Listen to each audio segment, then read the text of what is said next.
बिस्मिल्लाहिर्रहमानिर्रहीम। अस्सलामुअलैकुम। कैसी है मेरी यूट्यूब फैमिली? आई होप कि आप सब खैरियत से होंगे, खुश होंगे, मज़े में होंगे। आज मैं आप सबके लिए बहुत ही मज़ेदार से और डिलीशियस से पिज़्ज़े की रेसिपी लेकर आई हूँ। बिल्कुल हम रेस्टोरेंट स्टाइल में बनाएंगे, बल्कि उससे भी बेहतर टेस्ट होगा इसका, बहुत ही मज़े का बनेगा। तो आप इसको इस इफ्तार में अपने दस्तरख़्वान पे बनाएं और अपने बच्चों को खुश कर दें, क्योंकि बच्चे तो बहुत शौक़ से खाते हैं। तो चलिए फिर रेसिपी स्टार्ट करते हैं। सबसे पहले हमें बोनलेस चिकन चाहिए। तो यहाँ पर मैंने सिंपल एक चिकन ब्रेस्ट पीस ले लिया है, जिसको मैं मैरिनेट करूँगी। तो हम यहाँ कुछ स्पाइसेस डालेंगे। तो सबसे पहले पाउडर मसाले डालेंगे। तो यहाँ पर जाएगा half teaspoon red chilli powder, half teaspoon garlic powder, 1/4 teaspoon turmeric powder, 1/4 teaspoon black pepper और half teaspoon salt add करेंगे। अच्छा, इसके साथ ही हम यहाँ पर ऐड कर देंगे 1 टेबलस्पून लेमन जूस। ये मेरा फ्रेश लेमन जूस है, मैंने बिल्कुल फ्रेश लेमन जूस डाला है। 1 टीस्पून ऑयल जाएगा। ये मैंने ऑलिव ऑयल लिया है, आप चाहें तो कोई सा भी कुकिंग ऑयल ऐड कर सकते हैं। अब हम इन तमाम मसालों को अच्छी तरह से मिक्स कर लेंगे। मैंने चिकन को बिल्कुल वाइड पीसेस में काटा है। ये देखें इस तरह से, ये देखें इस तरह से लंबाई में काटा है मैंने इसको। तो देखिए अच्छी तरह से मैरिनेट हो गया है। अगर आप चाहें तो इसको आधे घंटे के लिए मैरिनेट करके रख सकते हैं, मैरिनेशन के लिए रख सकते हैं, लेकिन मैं यहाँ पर फ़ौरन से पका लूँगी। ठीक है, हम यहाँ फ़ौरन से कुक कर लेंगे। तो चलिए नेक्स्ट स्टेप की तरफ चलते हैं। तो यहाँ पर मैंने सिंपल एक पैन रख लिया है और अब मैं इसके अंदर 2 टेबलस्पून के बराबर ऑयल डालूँगी। ठीक है, 1 टीस्पून मैंने मैरिनेशन के वक्त ऑयल ऐड किया था, तो अब हमने यहाँ पर 2 टेबलस्पून ऑयल ऐड करना है। साथ ही मैं इसके अंदर ऐड कर दूंगी चिकन, और चिकन को हम स्टीर फ्राई करते हुए पकाएंगे। इसको हमें इसकी जो वजह है वो ये है कि जब हम फुली कुक कर लेते हैं ना, तो फिर बेकिंग के वक्त जो प्रोसेस चलता है ना, तो उस वक्त चिकन ड्राई हो जाती है, उसका जो जूसीपन है वो ख़त्म हो जाता है। तो यहाँ देखें माशाल्लाह से मुझे पकाते हुए 5 से 7 मिनट हो चुके हैं चिकन को, और कितनी जूसी और फ्लेवरफुल लग रही है माशाल्लाह से, कितना अच्छा कलर लग रहा है। तो अब मैं इसका फ्लेम ऑफ़ कर दूंगी, और मैंने इसको मीडियम हाई फ्लेम पर पकाया है और 80% तक मैंने इसको सिर्फ कुक किया है। अब हम बनाएंगे पिज़्ज़ा डो, जो कि बिल्कुल इंस्टेंट डो तैयार करेंगे, यानी कि हम डो को बनाते ही फ़ौरन से बेक कर लेंगे, उसे राइस होने के लिए नहीं छोड़ेंगे। तो इसके लिए हम एक बॉल में ऐड करेंगे 1/4 कप नीम गर्म पानी। इसके बाद ऐड करेंगे 1 टीस्पून शुगर। इसके बाद ऐड करूँगी मैं इंस्टेंट राइस ईस्ट। तो यहाँ मेरे पास पूरा पैकेट है। ठीक है, अगर आपके पास ये खुला हुआ पैकेट हो और आपने पहले यूज़ किया हुआ हो, तो आप बिल्कुल इस्तेमाल मत कीजिएगा, क्योंकि इससे क्या होता है कि आपकी जो डो है वो राइस नहीं होगी और आपका पिज़्ज़ा ख़राब हो जाएगा। तो आप अगर जब भी इस्तेमाल करें, तो इसके बाद जो भी ईस्ट बचे, तो उसको आप किसी एयर टाइट कंटेनर में या फिर बहुत ही अच्छी तरह से टाइटली इसको कवर करके, रैप करके, और किसी अच्छी जगह पर रख दें, ताकि ये ईस्ट ख़राब ना हो। तो यहाँ पर मैं ऐड कर रही हूँ 1 टीस्पून इंस्टेंट राइस ईस्ट। ठीक है, अब हम इसको मिक्स कर लेंगे, और क्या कहते हैं, अच्छी क्वालिटी की ईस्ट लेनी है, ताकि आपका जो पिज़्ज़ा है वो अच्छी तरह से, मतलब अच्छी तरह बने, बहुत अच्छा बेक हो, और आपकी जो डो है वो भी बहुत अच्छी तरह से राइस हो जाए। ठीक है, जब आप राइस को टाइटली रैप करके रखेंगे और एयर टाइट कंटेनर में रखेंगे, तो इससे क्या होगा कि इसका हवा से इंट्रैक्शन कम हो जाएगा, यानी कि ख़त्म हो जाएगा, और ये हम दोबारा से आराम से इस्तेमाल कर सकते हैं। अच्छा, इसको अच्छे से मिक्स कर लिया है, चीनी बिल्कुल डिज़ोल्व हो गई है। अब हम इसमें ऐड करेंगे 1 टेबलस्पून ऑयल।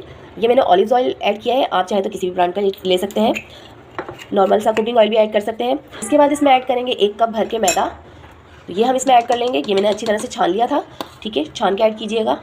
अब इसमें साथ ही ऐड कर देंगे नमक। ठीक है, हाफ़ टी स्पून मैंने नमक ऐड कर दिया है। अब हम क्या करेंगे, इसको अच्छी तरह से मिक्स कर लेंगे। तो यहाँ पर जो है मैं अब हाथों की मदद से इसको मिक्स कर लूँगी। तो यहाँ पर मुझे थोड़ा पानी कम लग रहा है, मैं थोड़ा सा और ऐड कर लूँगी। तो जितने पानी की आपको ज़रूरत हो उतना ही पानी ऐड कीजिएगा। तो हम अब इसकी एक सॉफ्ट सी डो बना लेंगे। तो देखें यहाँ पर डो को नरम ही गूंदना है, डो नरम होगी तो ही आपका पिज़्ज़ा क्रस्ट अच्छा बनेगा। ठीक है, डो को बिल्कुल भी हार्ड नहीं गूंदना। तो देखें यहाँ बहुत ही सॉफ्ट सी डो तैयार हो गई है, लेकिन अभी इसे मज़ीद गूंदना है। तो इसके लिए हम अब यहाँ पर मैं किचन काउंटर पे रखूँगी, ये इस तरह से स्ट्रेच करके हमें गूंद लेना है।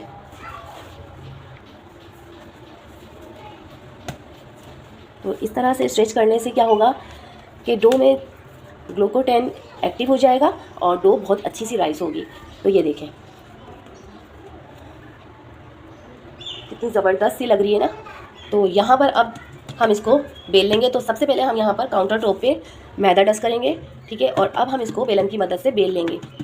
लेकिन ख्याल रहे कि हमें जो है बेकिंग ट्रे से थोड़ा सा बड़ा हमें बेलना है ताकि हम इसके एजेस बना सकें साइड से। तो यहाँ पर देखिए मैंने इसको बेल लिया है डो को, और अब मैंने एक बेकिंग ट्रे ले ली है। अगर आपके पास बेकिंग ट्रे ना हो तो आप कोई सा भी पतीली का ढक्कन ले लीजिएगा जो कि आपका परफेक्ट साइज़ हो पिज़्ज़े का, वो ले लीजिएगा जिस तरह आपको पिज़्ज़ा बनाना है जिस साइज़ का। तो यहाँ पर अब मैं ऑयल से ग्रीस कर लूँगी चारों तरफ से, ठीक है। और अब क्या करेंगे, हम इसके ऊपर इस तरह से हम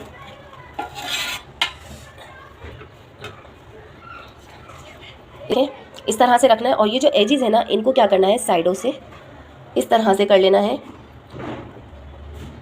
जब आप इस तरह से कर लेंगे ना तो आपका जो साइडों से पिज़्ज़ा है ना, पिज़्ज़ा क्रस्ट बनेगा, ठीक है, पिज़्ज़े का क्रस्ट बन जाएगा, बहुत ही अच्छा सा ज़बरदस्त सा पिज़्ज़ा क्रस्ट बनेगा यहाँ से। तो इसके एजेस जो है वो इस तरह से फोल्ड कर लेने हैं आपने, और साइडों से इस तरह से आप प्रेस कर दें फिंगर की मदद से। अब हम इसके ऊपर असम्बलिंग करते हैं। अब हम यहाँ पर फोक की मदद से पॉक करेंगे इसको, ठीक है। ये बहुत अहम स्टेप है, इसको आप लाजमी कीजिएगा। यहाँ हम अब लगाएंगे पिज़्ज़ा सॉस। पिज़्ज़ा सॉस की रेसिपी मैं आपको पहले भी बता चुकी हूँ। तो आप जो है मेरी पिज़्ज़ा रेसिपी की में जो मैंने बनाई है पिज़्ज़ा सॉस, आप उसमें जाकर चेक कर सकते हैं। मैं उसका लिंक डिस्क्रिप्शन बॉक्स में दे दूँगी, ठीक है। अब हम इसमें ऐड करेंगे चीज़। यहाँ मैंने मोज़रेला चीज़ ग्रेट करके रखी हुई थी, ये हम ऐड कर देंगे।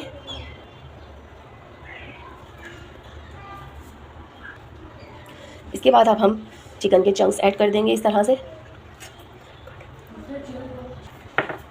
अच्छा, अब यहाँ पर जो किनारे हैं ना, इस पर हम क्या करेंगे, ऑयल से हम इसको ग्रीस कर लेंगे ताकि हमारे जो किनारे हैं वो भी सॉफ्ट से बने और इसके ऊपर बहुत अच्छा सा कलर आ जाए, ठीक है। तो आप इस पर लाजमी से ऑयल ग्रीस कीजिएगा इस तरह से। और अब मैं इसके ऊपर यहाँ मैं ओरिगानो स्प्रिंकल कर दूँगी। यहाँ पर मेरे पास पाउडर फॉर्म में है, आप किसी भी अच्छे ब्रांड का ले लीजिएगा, इससे बहुत अच्छी खुशबू, बहुत ही अच्छा फ्लेवर आता है। तो आप ये ज़रूर स्प्रिंकल कीजिएगा। इसके ऊपर पूरे पे हम इस तरह से स्प्रिंकल कर देंगे। अब हम इस पर फिर से चीज़ ऐड कर देंगे इस तरह से।